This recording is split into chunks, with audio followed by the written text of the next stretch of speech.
بسم اللہ الرحمن الرحیم۔ السلام علیکم پیارے ناظرین، اس ویڈیو میں آپ کو شیخ سعدی رحمۃ اللہ کے چند نصیحت آموز واقعات سنائے جائیں گے۔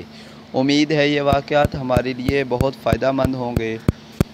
حضرت شیخ سعدی شیرازی رحمۃ اللہ علیہ چھوٹی عمر کے تھے کہ ایک دفعہ اپنے والد صاحب کے ہمراہ عید کی نماز کے لیے جا رہے تھے کہ لوگوں کی بہت بڑی بھیڑ تھی، اس لیے والد نے انہیں نصیحت کی کہ دیکھو بیٹا، میری انگلی نہ چھوڑنا ورنہ رش اور بھیڑ میں گم ہو جاؤ گے۔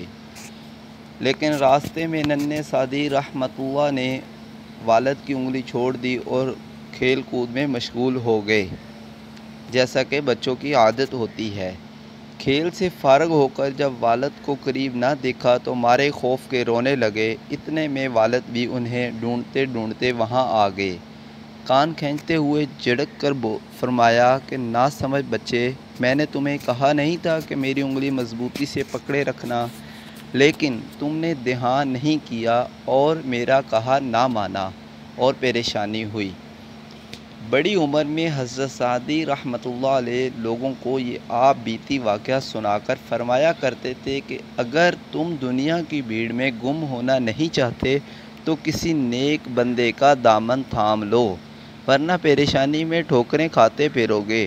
جو بزرگوں کا دامن چھوڑ دیتا ہے وہ یوں ہی بھٹکتا رہتا ہے۔ حضرت سعدی رحمۃ اللہ اپنا ایک اور واقعہ یوں بیان فرماتے تھے کہ ایک دفعہ میرے پاؤں میں جوتا نہ تھا اور جیب میں کوئی پیسہ بھی نہ تھا کہ اس سے جوتا خرید سکوں۔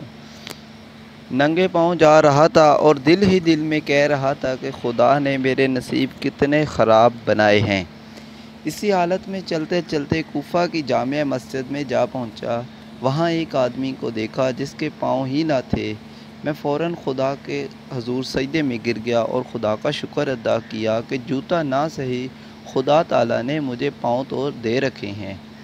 اپنے بچپن کا ہی ایک اور واقعہ شیخ سعدی رحمۃ اللہ کچھ اس طرح بیان فرماتے ہیں کہ ایک شب کو میں اپنے والد صاحب کے ساتھ مسجد میں گیا۔ میرے والد ساری رات وہاں عبادت کرتے رہے، ان کے ساتھ میں بھی نماز میں مشغول ہو گیا۔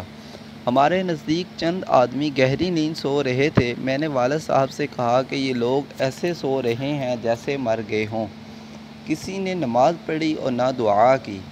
والد نے کہا بیٹے، اگر تو بھی نوافل نہ پڑھتا، باقی ذکر نہ کرتا اور ان لوگوں کی طرح سو جاتا تو اس سے بہتر ہوتا کہ تو ان کی برائی بیان کر رہا ہے، یعنی غیبت کر رہا ہے وغیرہ۔ کتاب بوستان میں شیخ سعدی رحمۃ اللہ نے ایک حکایت لکھی ہے کہ ایک مرتبہ کسی شہزادے کا قیمتی لال گم ہو گیا۔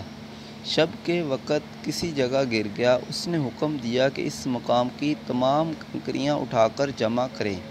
اس کا سبب پوچھا تو شہزادے نے کہا کہ اگر چھانٹ کر کنکریاں جمع کی جائیں تو ممکن ہے کہ لال ان میں نہ آئے، اور جب ساری کنکریاں اٹھائی جائیں گی تو ان میں لال ضرور آئے گا۔ لوگوں نے شہزادے کے حکم پر عمل کیا تو لال مل گیا۔ کسی نے اس حکایت کا ترجمہ خوب کیا ہے: اے خواجہ چا پرستی از شب قدر نشانی، ہر شب قدر است اگر قدر بادانی۔ ترجمہ: اے خواب قدر نشانی پوچھتا ہے، اگر تو قدر دان ہے تو ہر رات شب قدر ہے۔ در حقیقت شیخ سعدی رحمۃ اللہ کے یہ چھوٹے چھوٹے واقعات اپنے اندر اخلاقی تربیت کا بہت بڑا خزانہ رکھتے ہیں۔ ہمیں یہ سبق ملتا ہے کہ ہم سب کو غیبت جیسے گناہ کبیرہ اور خدا تعالیٰ کی بے شمار نعمتوں کی ناشکری سے بچنا چاہیے اور اپنے بڑے بزرگوں کی باتوں پر عمل کرنا چاہیے۔ ایک مشہور قول ہے کہ بزرگوں کی مان کر چلنے میں کامیابی ہے۔ دنیا میں سینکڑوں مثالیں موجود ہیں کہ جنہوں نے اپنے بزرگوں کی باتوں پر عمل کیا، دونوں جہان کے ان کی سرخروئی نصیب ہوئی۔ پھر آخری حکایت سے یہ سبق ملتا ہے کہ خدا کے بندے وقت قیمتی بناتے ہیں، وہ وقت ضائع نہیں کرتے۔